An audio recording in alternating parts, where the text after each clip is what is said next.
दोस्तों, स्वागत है आपका हमारे चैनल सुनो कहानी में। हमारी आज की कहानी का शीर्षक है माँ की खामोशी। शहर के एक पुराने से मोहल्ले में सुनीता अपनी 16 साल की बेटी अनाया के साथ रहती थी। सुनीता एक स्कूल में चपरासी थी। जिंदगी उसकी आसान नहीं थी, लेकिन उसने कभी अपनी बेटी को कमी महसूस नहीं होने दी।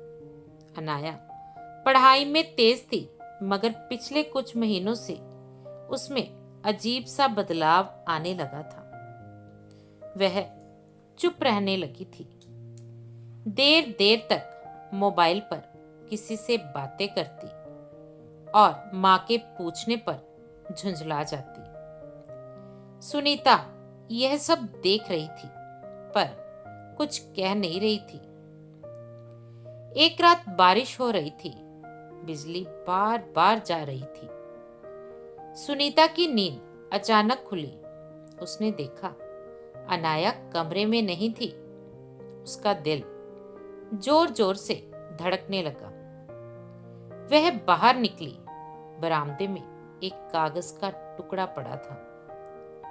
उस पर लिखा था, माँ, मुझे माफ करना, मैं बहुत परेशान हूं। सुनीता के हाथ कांपने लगे। उसने बिना कुछ सोचे बाहर दौड़ लगा दी। रात के 2 बजे थे। गली सुनसान थी। सुनीता बस स्टॉप तक पहुंची। वहां अनाया बैठी रो रही थी। बेटा, सुनीता ने उसे कसकर पकड़ लिया। अनाया फूट फूट कर रो पड़ी। अनाया ने बताया, माँ, स्कूल में कुछ लड़कियां मुझे रोज तंग करती हैं। मेरी गरीबी का मजाक भी उड़ाती हैं। और एक लड़का जो कि मेरे स्कूल में ही पढ़ता है, वह मुझे ब्लैकमेल कर रहा था। सुनीता ये सब चुपचाप सुनती रही।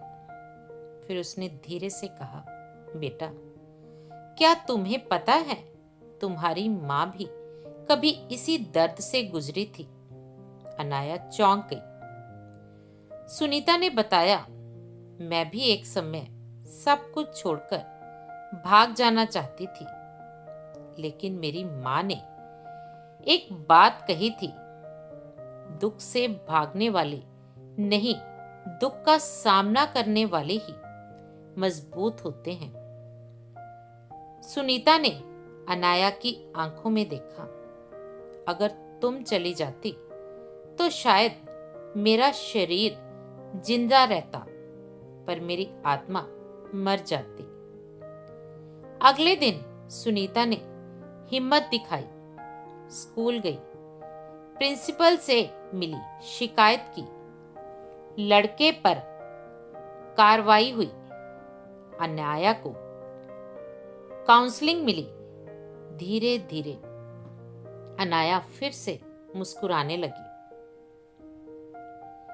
एक शाम अनाया ने माँ से कहा, माँ, अगर उस रात आप चुप रहती तो शायद मैं आज यहां ना होती।